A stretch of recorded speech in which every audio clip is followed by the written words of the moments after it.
It is hot, so it must be football season in SoCal. It's hot out there. Well, let's blow them off the line of scrimmage. Headline, Los Angeles.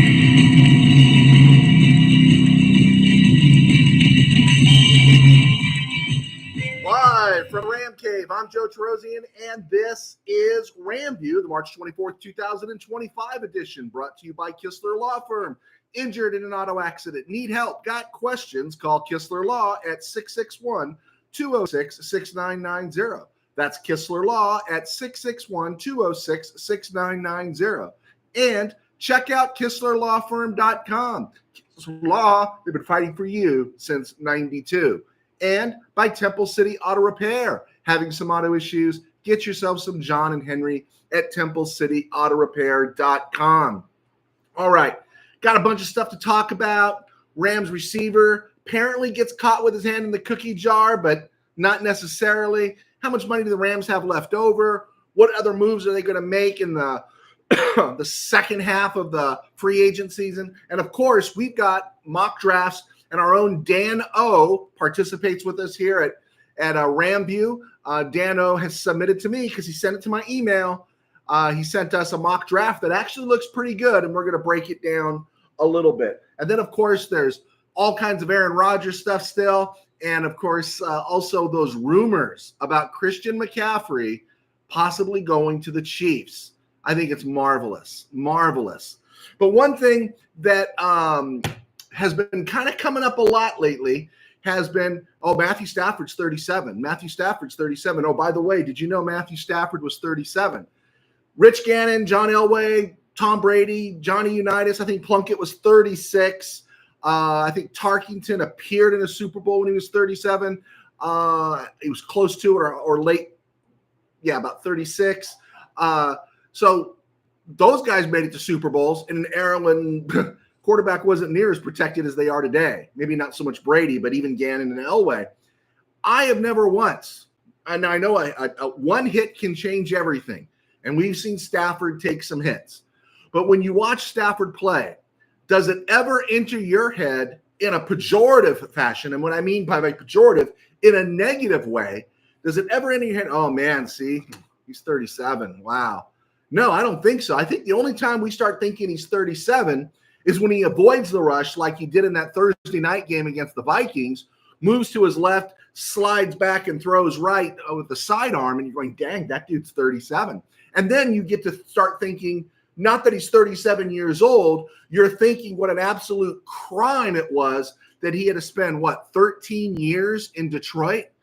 13 years in Detroit. You know, I remember I was at on the college paper when the push was coming for free agency, and then it was Plan B free agency, and all those type of things came up.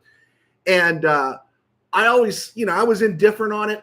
I wanted free agency. I didn't want a salary cap because I wanted teams to stay together. Got one, got both. I don't like the other. But anyway, so the thing that was always coming to mind was poor Archie Manning, right? He had no hope of getting out of New Orleans until he was old and busted, right?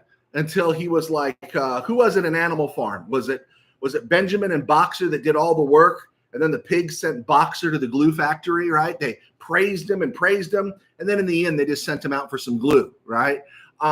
Plunkett, that first stint, those first, 5 years in New England, got hammered. And he had no other means, no other recourse.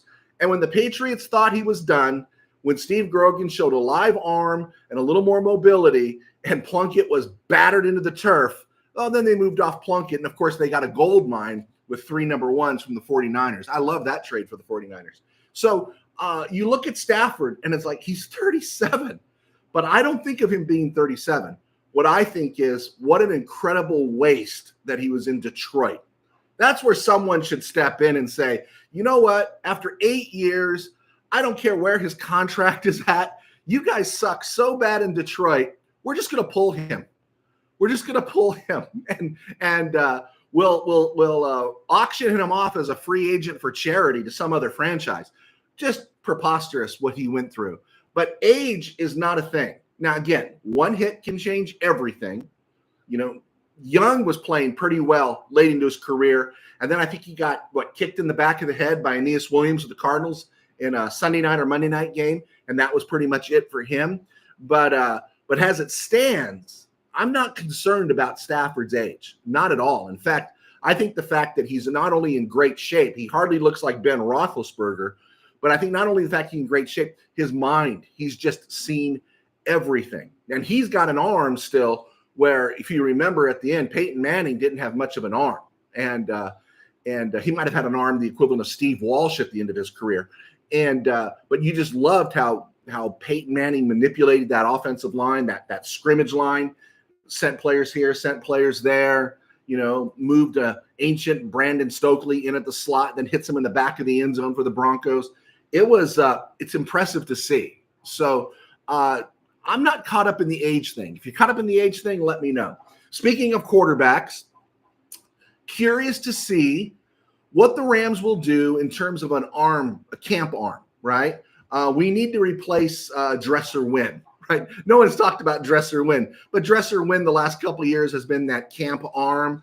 The Rams kind of keep on the practice squad a little bit. They keep him around because he can throw. We know Stafford's not going to play anything in the preseason. We know that Jimmy G will be extremely limited in the preseason. And then there's Stetson. And if the Rams don't do anything dramatic, what I do see them doing is taking a quarterback in the 6th round. And Dano, in his mock draft, kind of scratches that itch a little bit because we do need a new version of Dresser Wynn. No one's talked about, hey, what are the Rams going to do to replace Dresser Wynn? And hopefully it's not John Wolford, which it won't be. All right, Drake Stoops, preseason darling, finalist for the Nelson Spruce Award in last preseason in 2024. Spent all year on the practice squad. They like him. They brought him back, and now he's out for 2 weeks if he makes the team because he's been popped by the NFLs for PEDs. Was he taking HGH? No. Was he shooting up with coke? No. What was he doing? It wasn't even PEDs. He took half an Adderall. That's what the story is. He took half an Adderall, and he didn't have it cleared by the NFL that he could take an Adderall because he was driving far. And it's like, are you kidding me? Talk about the NFL majoring in the minor and minoring in the major. They'll get every stupid, dumb butt thing going for the Super Bowl and extend that pregame show to 45 minutes, have the national anthem, and do some other stupid, dumb butt thing. But, man, Drake Stoops, practice squad, receiver, who's probably not going to see the field in the NFL, very unlikely. He popped half an Adderall. Man, give that dude a 2-game suspension, right? Majoring in the minor, minoring in the major. But still, they talk about they care about the players. So that's why they're sending them to Australia and Brazil and every place during the course of the season. NFL, man. If the NFL could be burned down and rebuilt again, I'd be really happy. If the NFL had a competitive league come against them, there's got to be more billionaires in the world. Start another league, start a rival league, and make the NFL start majoring in the major instead of the minor. All right. Salary cap. All right. I've been looking all over for this. I've heard other people talk about it. They've asked.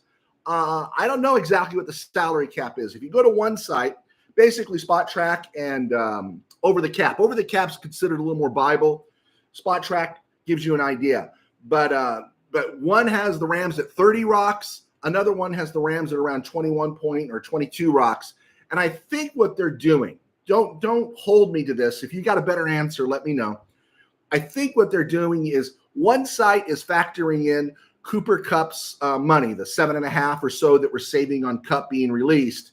But that's designated as a June 1st release. And so his money might not be available until June 1st. So the one is showing 21, 22 rocks, not counting the 7.5 that are coming. And another site is showing it already. That's my best guess because it just seems all over the place. Either way, gone are the days when the Rams had less than 5 rocks to sign their draft class, or even less, like 4 rocks to sign their draft class. All those years they weren't drafting number 1 saved them because they were so cash poor when it came to the salary cap. So still opportunities out there. A lot of people are pushing for Asante Samuel Jr. He's only 25. He feels like a new version of Kilo Witherspoon.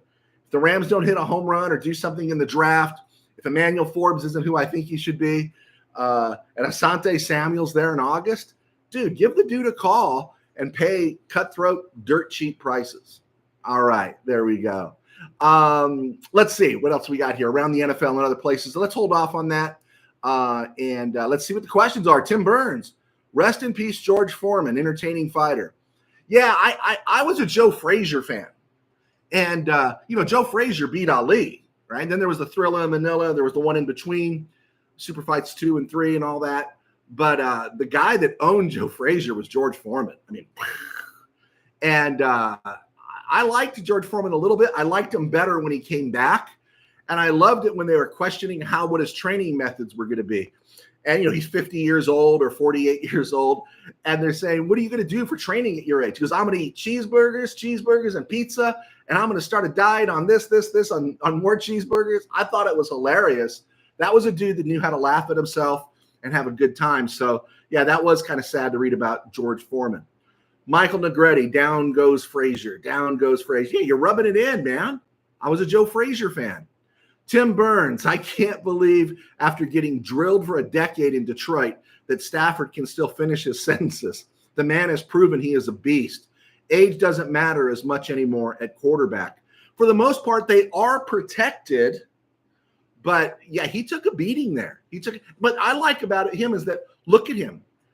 He comes in absolutely great shape, right? He takes his business seriously. Scott B., hi, Joe. Rams fan since 78, living in Florida. Go Gators. Oh, Scott B. Thank you, Scott, for joining us. Appreciate you being here. Please hit like and subscribe. Thank you, Scott. You're a Gator guy. You've been out there since 78. So are you near Tampa or are you near Miami? Did you go see the Rams in the 79 playoffs or the 79 season where they lost to Tampa Bay in that rainstorm? Or did you see them in the NFC Championship game? That's pretty cool. Thanks for clicking on, Scott. Gators, huh? People like the Gators. People like the Gators and what's left of the Sweet 16 here. So Scott B's got a lot to be happy about. Tim Burns, if Steelers don't PayPal Rodgers 50 rocks, we can trade Bennett to them for 20. They're going to be so desperate, right? They're going to be so desperate. I do have something to ask you about Aaron Rodgers here in a minute, guys. I'm going to hold on to that for a second. Tim Burns, question, Joe, how much money do we set aside to sign draft picks? What does that leave us? I'm going to be the first one to tell you, for so many years, I didn't pay attention to that because we weren't drafting in the first round. We were drafting late in the second, usually in the 50s. And so you weren't paying that first round money. So it wasn't anything to really get worked up about. But then, you knock out, Jared Verse. You're knocking out another guy. Rams got plenty of money. I'm not sure what it is. I'd have to go look it up. But now I guess, Rams have their full complement of picks this year without the second rounder. And they got a full complement next year and as far as 2027 as well. Manny Correa's in the house saying hi to Tim. Manny Correa, Rams get $18 million when cup money is ready. Is it $18 million? I thought that was the cap hit. Anyway, it's a little confusing. I knew for sure they got 7.5. Anyway, we'll figure that one out going forward. All right. Thanks, guys, for clicking on. I'm Joe Terosian, a sports writer for 20 years. One of the founding members at Mid-Valley Sports. I do contribute to Mid-Valley Sports now, but I don't call the shots there. That's Tim Peterson and Dwayne Barker. They cover the Chargers, and they're in the room with the Chargers there at SoFi.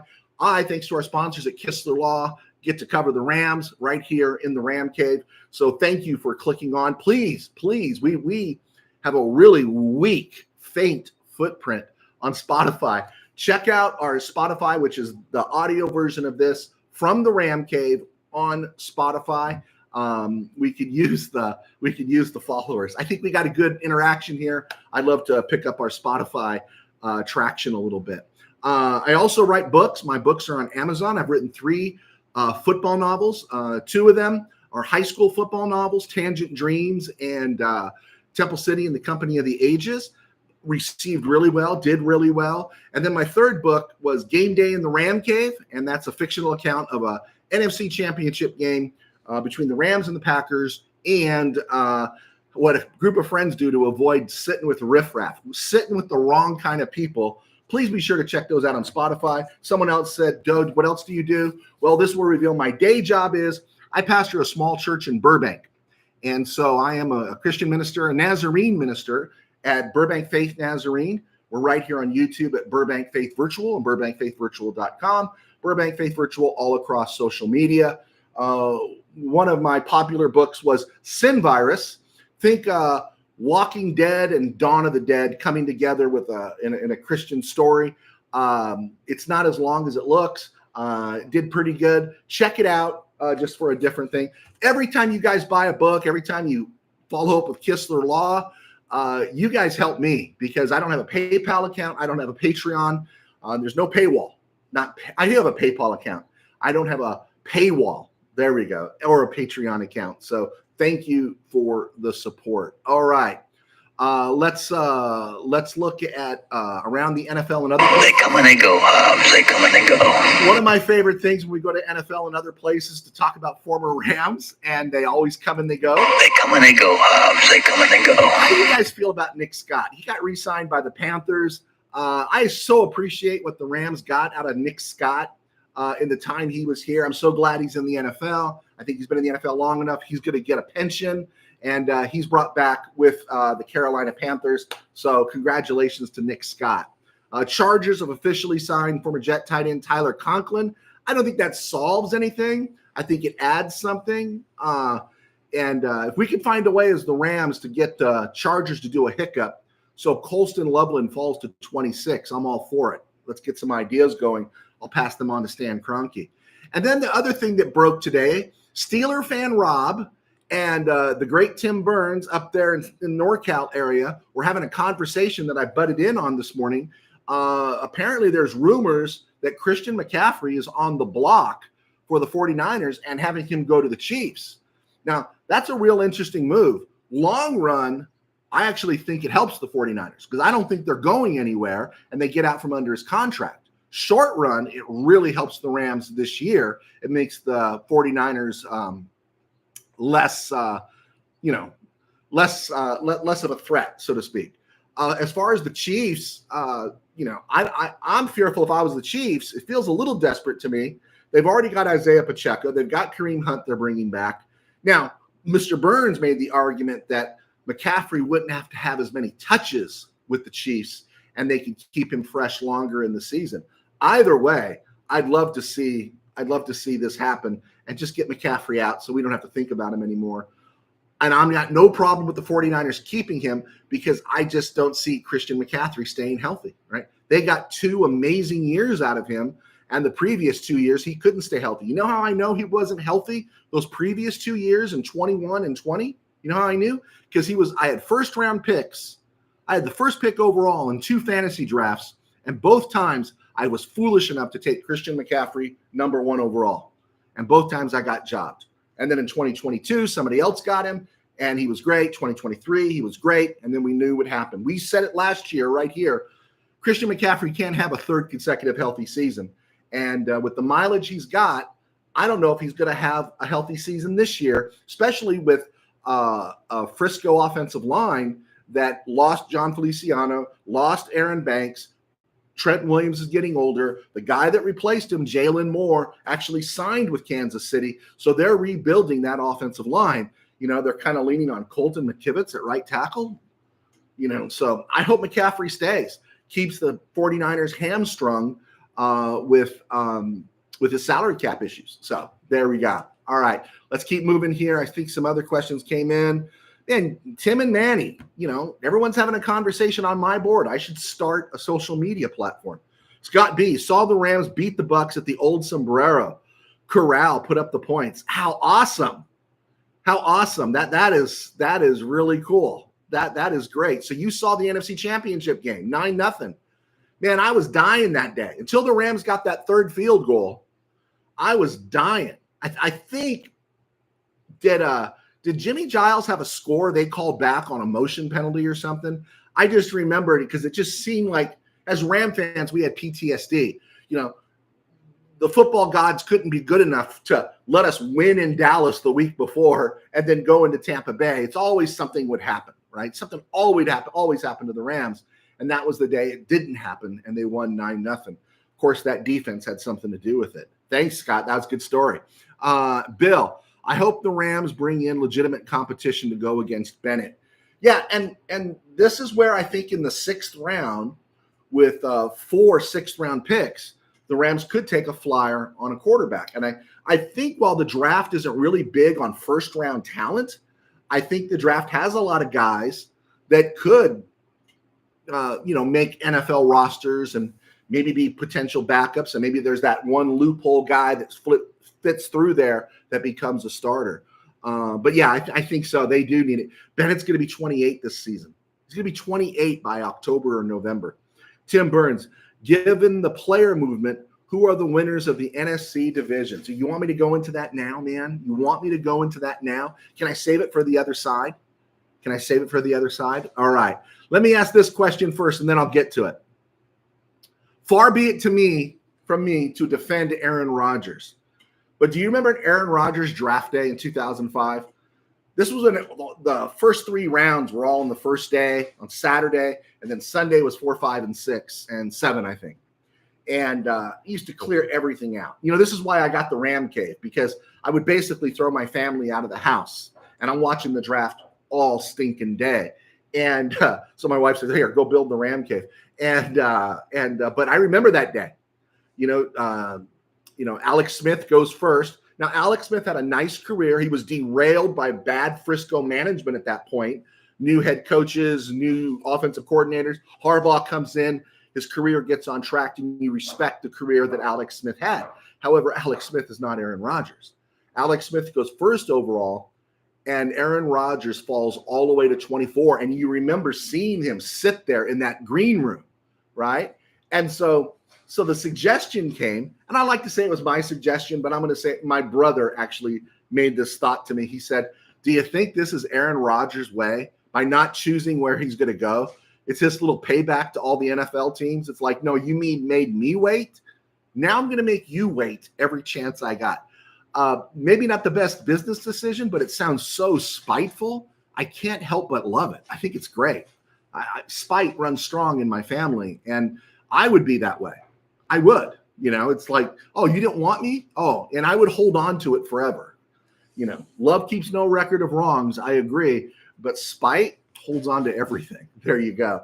Also, 23 picks went by before he was the 23rd pick at number 24 overall when he was taken by the Packers. And the Packers just say thank you. And how Brett Favre could be mad about that, grow up, kid. And I'm sure he has since then. But here's the thing. Far be it for me to rub it in, but do you know who the Rams took at number 19 in that 2005 draft? Have your Pepto-Bismol ready. Have your Mylanta ready, right? With Aaron Rodgers dropping on the board. Now, I liked Mark Bulger. I did. I think Mark Bulger was a good quarterback. I think he was better than people thought. But, Mark Bulger's Mark Bulger. And Aaron Rodgers is sitting there at number 19 in the 2005 draft. And Rams management is, I'd like to say they're doing this, but I'm thinking they're going, I don't know, what are we going to do, right? They're like that general manager from the movie Draft Day that is not really a realistic person, but, Kevin Costner dupes him into trading out of the 6th overall and 7th overall or something and giving 3 number 2 picks, and they show them all nervous and insecure. I really think that was the Rams draft room in 2005. They took Alex Barron. The Rams took Alex Barron. Now, at the time, I was all offensive linemen, and I'm thinking every time you draft an offensive lineman in the first round, it's got to be Orlando Pace type, right? Maybe he's not Orlando Pace, but you're going to get somebody really good. And you didn't even get Wayne Gandy.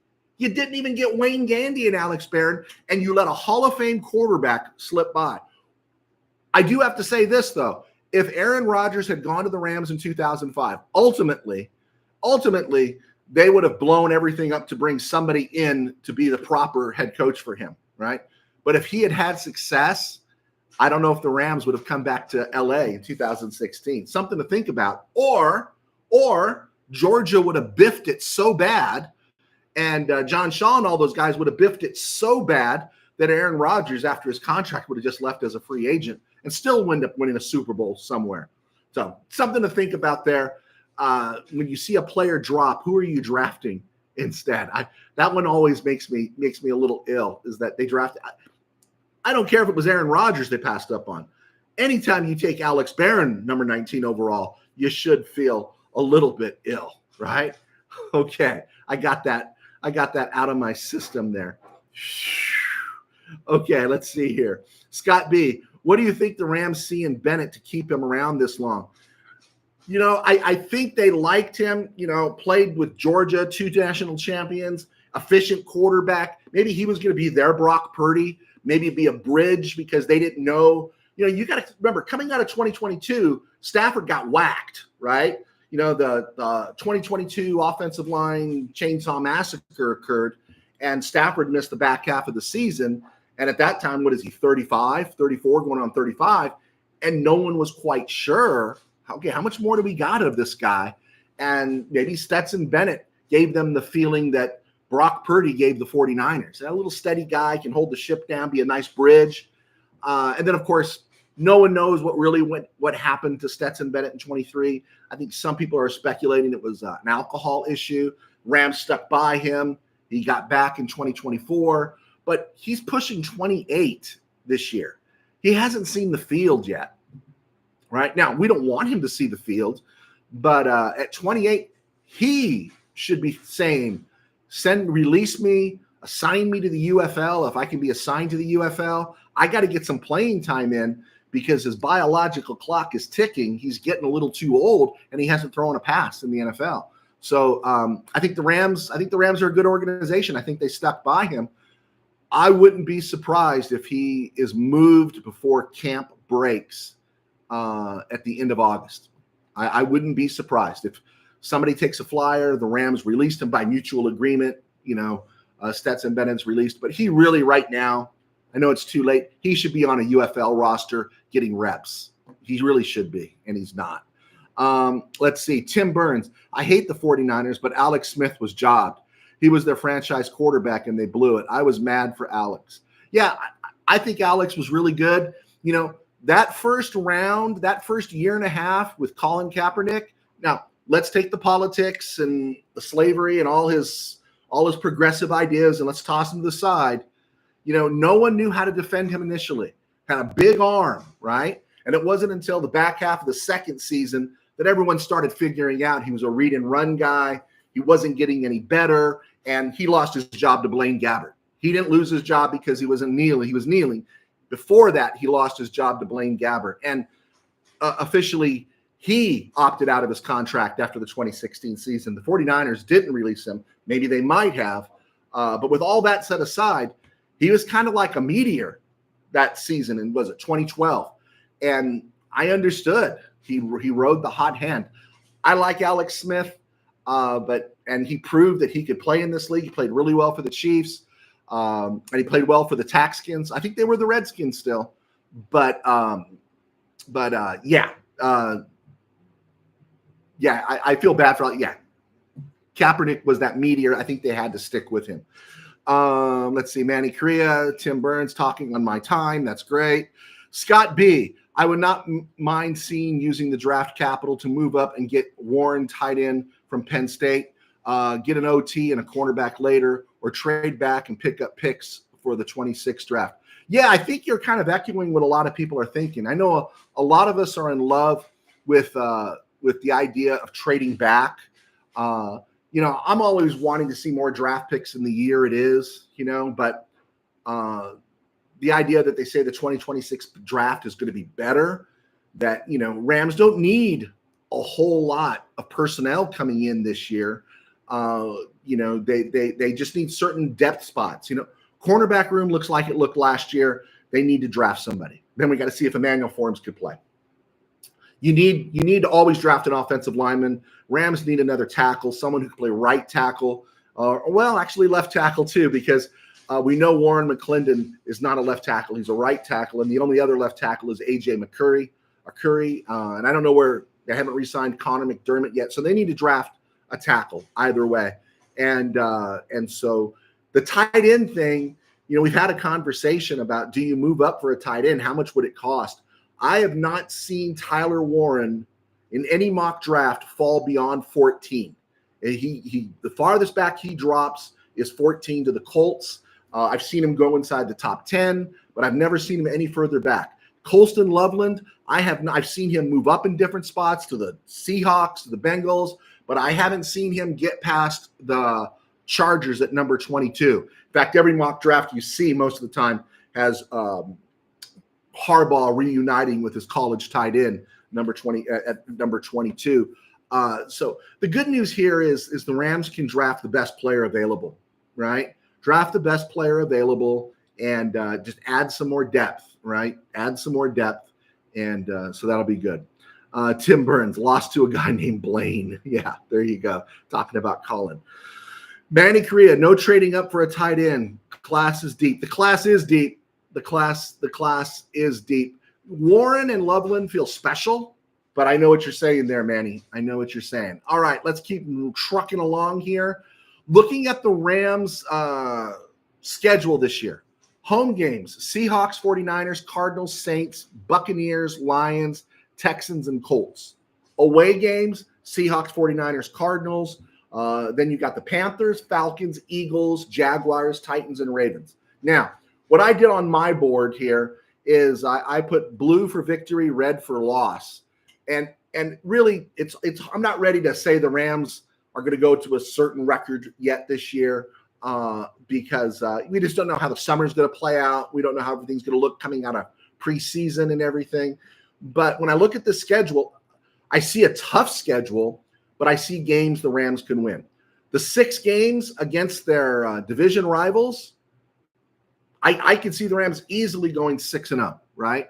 If they go 5-1, I think the Cardinals might get them in one game. Cardinals are the team, they're a little more dangerous. So I could see the Rams winning, not saying they are, going 6-0 in the division.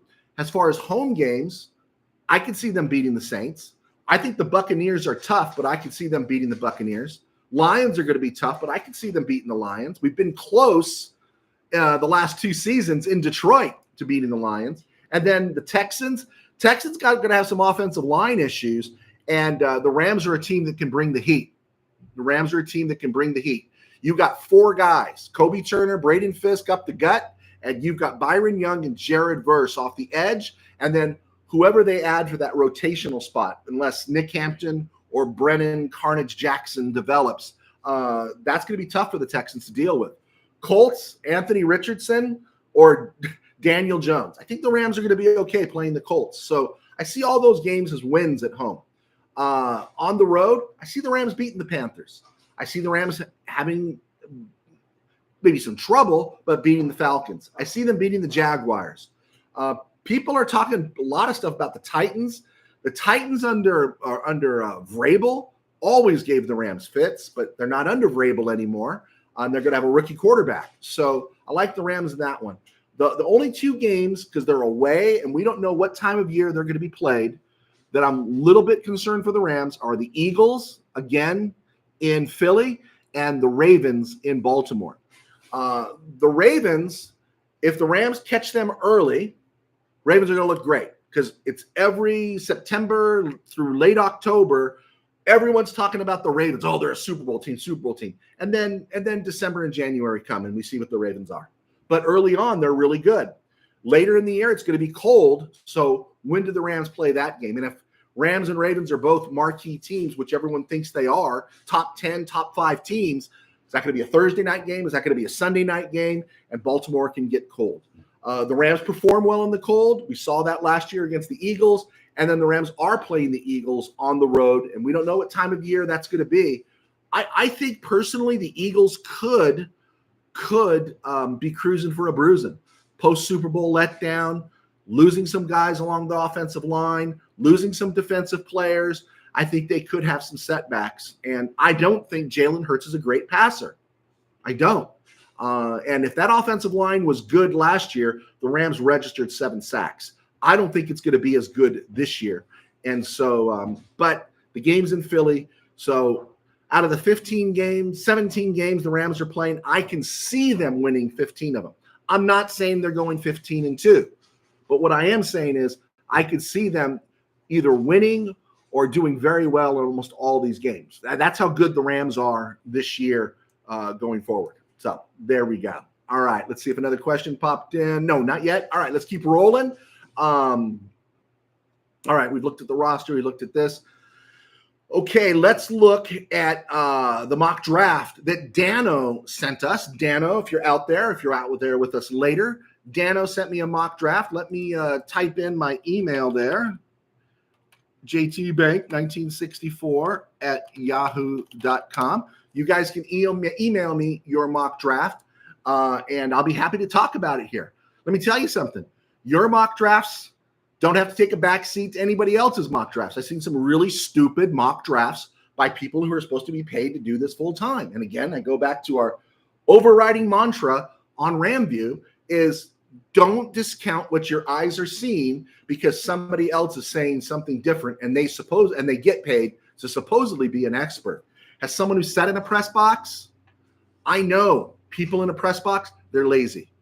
They are. Not everyone, not all of them, but a lot of them are lazy. And you should listen to the people on TV. Listen to their takes. Are they just the most ridiculous takes you'll ever see? I was watching a little bit of Coward today, and Jason McIntyre basically intoned that the fans will come back to the NBA because Cooper Flagg is white, and that the reason everyone says the NBA is bad is he intoned that because there's no white players. And I thought, that guy's tone deaf. That guy's tone. He's got a great job. He's probably worked hard to get there, but he doesn't have a clue, right? He just doesn't have a clue, and neither does Coward. You know, they were talking about how Georgetown and Villanova wasn't a Cinderella and all that kind of stuff. Let me tell you, I don't care what Raleigh Massimino said. He said it to the press.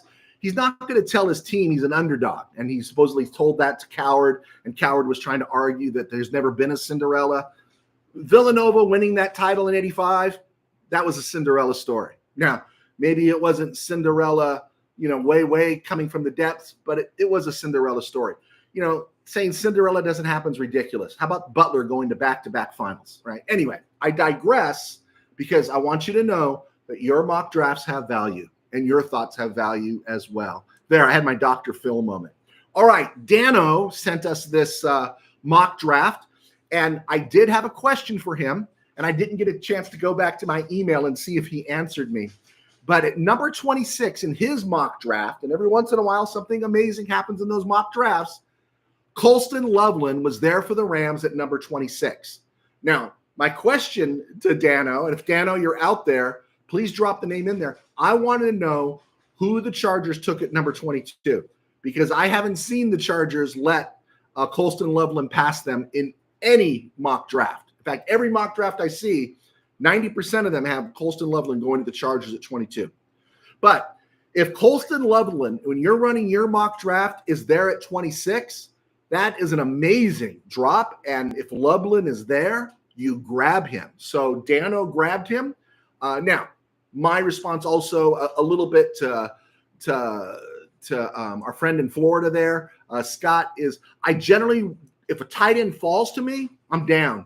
I don't know if I want to trade up for a tight end because, man, you just never know how a tight end's going to work out. And what they say is playing tight end for McVay is one of the toughest jobs. But I do like Colston Loveland. At number 90, he took wide receiver out of Texas, Isaiah Bond. Now, I saw on Rams Wire, they posted some NFL draft something that had Isaiah Bond going to the Rams. But I think Dano beat them to it. Isaiah Bond, they don't talk about him. It's always Matthew Golden, 5'11", 180, and is lightning fast. PFF ranks him as the 10th best receiver in the draft. He's a diamond in the rough. He's reckless. He'll throw his body everywhere to make a catch, but he needs polish. He needs some polish in his route running. But at number 90, that sounds pretty good, right? That sounds like maybe an heir apparent to Tutu Atwell. Let's just say Atwell has a great year this year. You give him his 10 rocks, and then he has a bigger market as a free agent next year. At number 101, he took South Carolina linebacker Demetrius Knight. I like this one. PFF's number 3 off-ball linebacker, 6'2", 245. He was projected by some of the draft profiles I saw has mid-second to mid-third. If he's still there at 101, that's a steal at 101. That's a steal. The negatives everyone's saying about him is that he's old. He's 25 and overly aggressive, right? Now, overly aggressive can sting you a little bit. You can get burned by Saquon Barkley by being overly aggressive. But overly aggressive is something that's not so bad.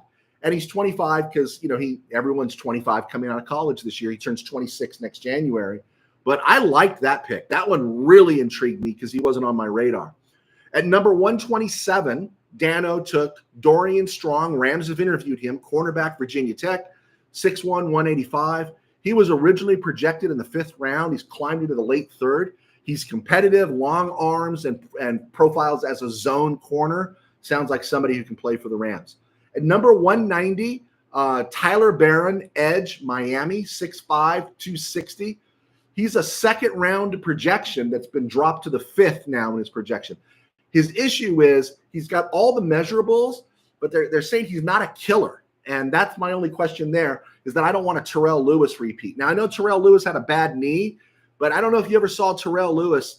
He was a healthy scratch for Super Bowl 56, and he just didn't look upset about it, right? And I think that's the thing with Terrell Lewis. He didn't have a motor, and I'm kind of curious about that with Tyler Barron.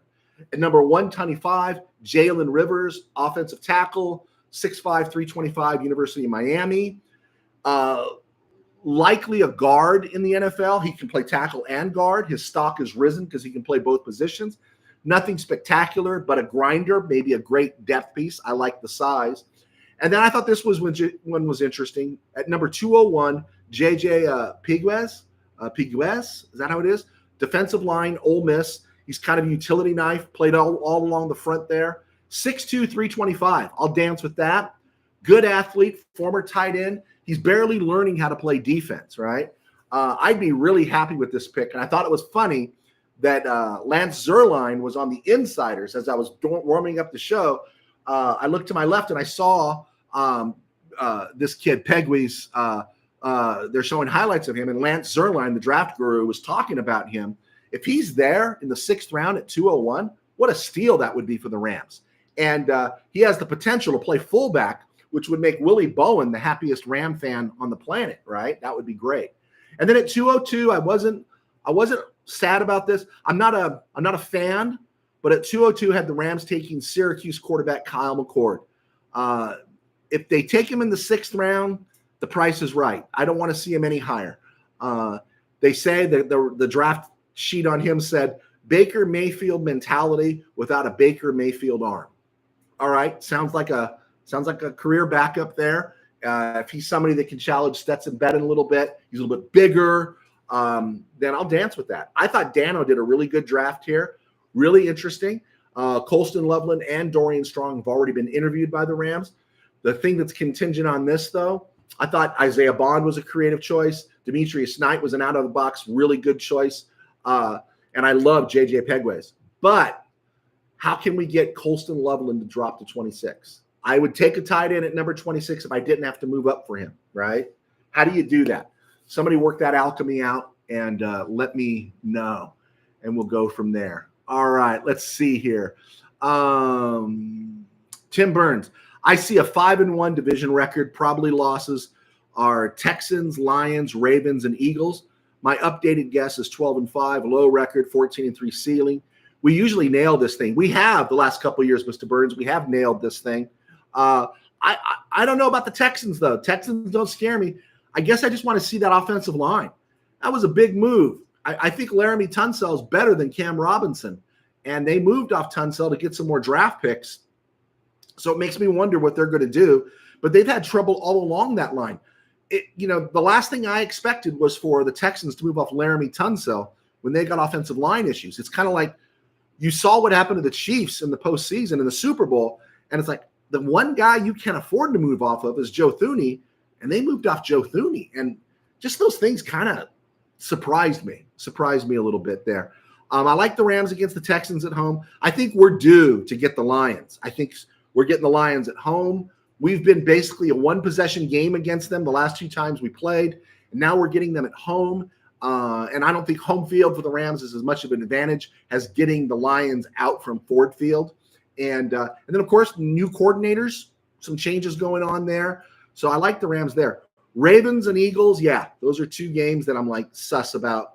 And I'm really kind of worried about going to sleep on the Buccaneers because I think the Buccaneers can beat you. I do. Let's see. Tim Burns, did you do an NCAA bracket? I'm 99.1 so far, doing great. Well, my brackets are always perfect because I don't fill them out until after the tournament.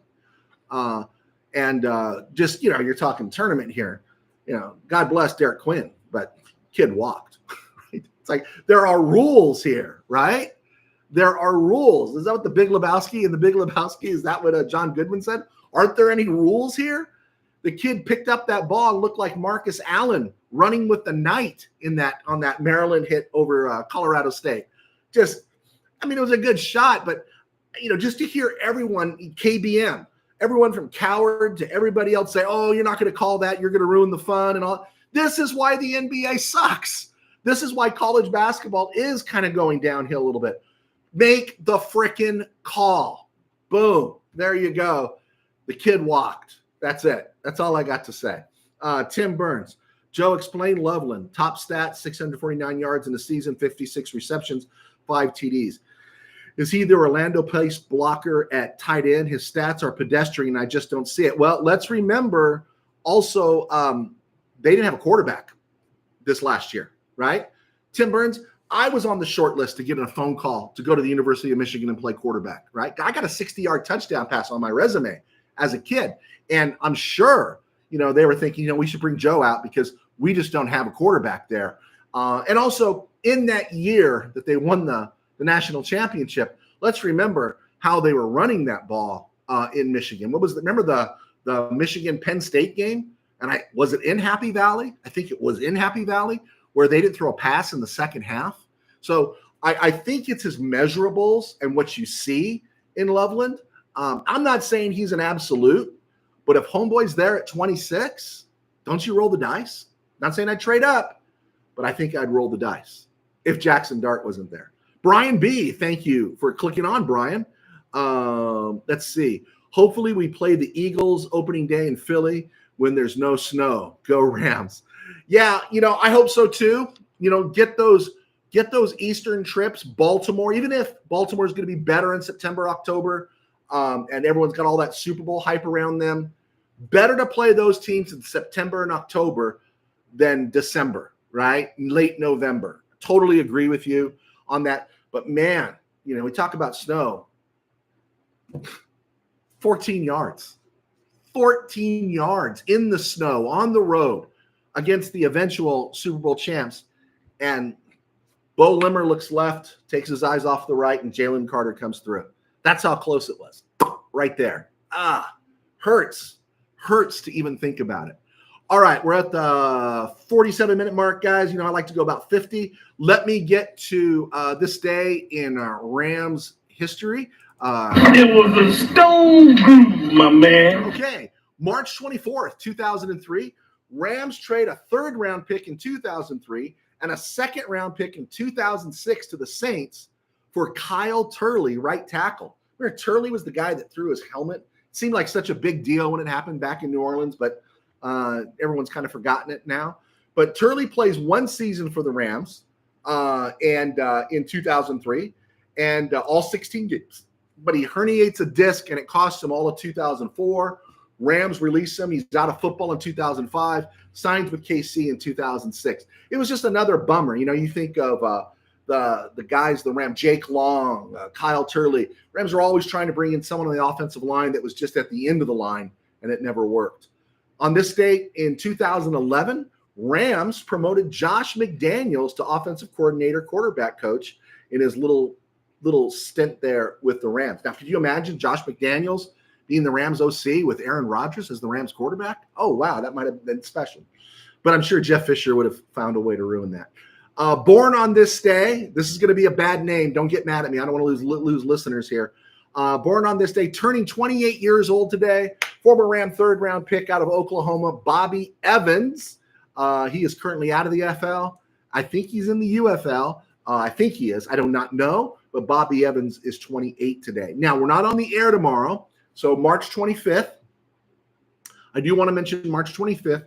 No big transactions, but I'm going to mention a guy that played for the Rams that is completely lost to history because he was one of the solid offensive linemen for the Rams throughout the decade of the 60s. From 1962 to 1968, he was the starting left tackle. Charlie Cowan was the starting right tackle.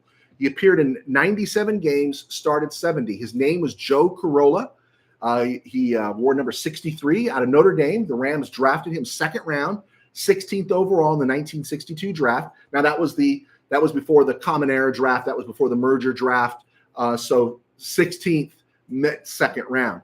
And he got into a Pro Bowl in 68, played for George Allen. He was on that offensive line with Shabelli at right guard, Cowan at right tackle, Ken Iman at center, Tom Mack at left guard, and Joe Corolla. He made a Pro Bowl season in 68. And what happens is George Allen moved him to Philadelphia for future Hall of Famer right tackle Bob Brown in the Bob Brown Jim Nettles deal. Corolla and I think Irv Cross went to Philly. And so we had Bob Brown for future Hall of Famer at right tackle in 69 and 70. And that's what moved Charlie Cowan from right tackle to left tackle. And that Rams offensive line was outstanding. But Joe Corolla started 2 years for the Eagles, returned to the Rams briefly in 71 as a backup, and hung it up eventually, I think, around 73 officially as he was trying to hang on. But Joe Corolla is a lost guy. If you see some old highlights of the Rams in blue and white, he wore number 63. And I want to bring this last thing up. He was taken in the 1962 draft. These are the players the Rams drafted in that 1962 draft. Number 2 overall, Roman Gabriel. Number 3 overall, Merlin Olsen. Then they took Joe Corolla at number 16. And they also drafted USC running back, fullback Ben Wilson. And then later, late in the draft, they took longtime Cardinals kicker Jim Bakken in the 9th round. And it was so funny, but Jim Bakken, he must have kicked for the Cardinals for 16 years, but he was in camp with the Rams as a draft pick. And then there was a defensive end from St. Augustine College named Ike Lassiter. But they drafted him, but he signed with the AFL Broncos. And after 3 seasons, he went to the Raiders. And from 1965 to 69, he recorded 61 and a half sacks for the Raiders. Of course, that was unofficial then, but he also played in Super Bowl II. This guy named Mike Lassiter, 6'5", 270. Heck of a draft there for the 62 Rams. I think Crazy Legs Hirsch had something to do with that. Also, tomorrow is remembering the passing of Bob Waterfield at the young age of 62 in 1983. Bob Waterfield, Hall of Fame quarterback, won the 1945 championship with the Rams and was part of the 51 championship team too. And Bob Waterfield, UCLA legend, Hall of Famer. He passed away at the young age of 62 in 1983. And then also in 2015, 10 years ago tomorrow, former Ram wide receiver Red Phillips passed away at the age of 79. Now, not many people remember Red Phillips. I get it. I didn't see him play. I've seen highlights. I looked it up. 6'1", 197. He was drafted 5th overall by the Rams in 1958 out of Auburn and played with them through the 64 season. Caught 333 passes for the Rams. Those are some bad Ram teams. 401 overall in his career, and he scored 27 touchdowns with the Rams. He's a really good receiver.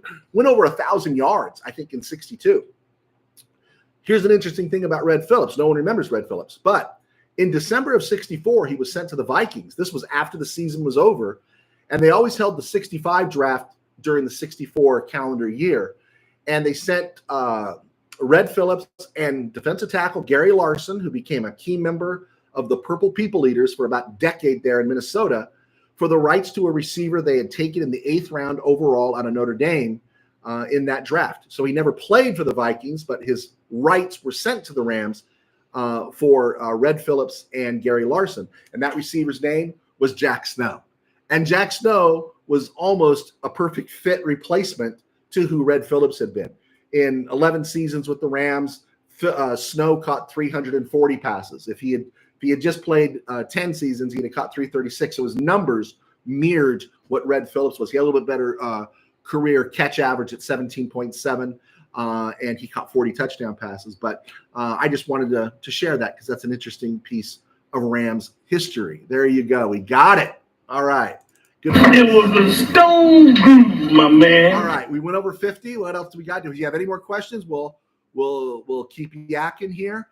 Tim Burns, we can't do another 1-4 start. We need to crush the front side of the schedule for a change, like the 2018 season where we beat KC 54-51 to go with 11-1. USA Expat, thanks for joining us. Rams need to learn how to score on their opening drives again. Yeah. I think, we got some new listeners here and stuff. And I think I've talked about it. This past season was the least enjoyable, successful season I've ever had as a Rams fan, right? You win the division, you go to the divisional round of the playoffs, you're that close to beating the eventual Super Bowl champions. But there was nothing about this past season that I was happy about, right? Nothing. It was just such a frustrating season. And when you think about some of their wins, it's like, why did we screw around with the Cardinals at home as long as we did? Why did we screw around with the Jets for as long as we did? We should have crushed the Bears.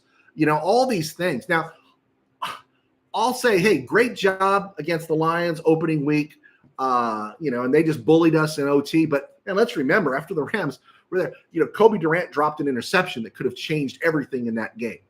But the Packer game could have been won, right? I mean, there was just so many moments there in this Rams season that were just absolutely aggravating. That Miami Dolphin game, I like Calais Campbell, but he's not Deacon Jones, all right? I like Calais Campbell. If the Rams signed Calais Campbell for a season, I'd be happy. But he's not Deacon Jones. And, man, that was it for Jonah Jackson and all those other guys. It was just there was so much pain this season, so much frustration this season. And so I didn't really enjoy this season, even though the Rams were successful. I don't know. Yeah, and we need to close drives, USA Expat, right? Not only start drives, see games with touchdowns and scores, but close them. I mean, it's so frustrating where we're not finishing off drives, right? And I don't want to see the little screen flat hitch out there to Nakua when we're at the 9-yard line. I don't want to see it. I just want to see downhill running. And I know he's put the ball on the turf a little bit, but Kyron Williams is really good at that. He picks his holes and he hits the hole hard. He's not going to hit the home run, but he'll hit a double to the gap, right? And he'll get into the end zone. And I just want to see more of that. Just not messing around when we're inside the 10. Just pound that sucker. Pound it, right? Offensive linemen love it when you're pounding. Pound it. There we go. Gilbert Gonzalez, have to work till 7 tonight, but caught the last few minutes of your show. Gilbert, thank you so much. And, you could always replay it in your ears or something and just listen to us then. All right. I think we got it, guys. Gilbert, USA Expat, Scott, of course, Mr. Burns, Brian B., also good to have you. Manny Correa, Bill, thank you so much for clicking on. All you guys. You guys are great. You make this a whole lot of fun. So be sure to check us out on Spotify from the RamCave. I need followers there. And be sure to hit subscribe here. If you can hit the share button, that would be great. Tell your friends to subscribe. So I think what is the funnest Ram talk there is, not just because of me, but because of you. God bless. Take care. We will see you on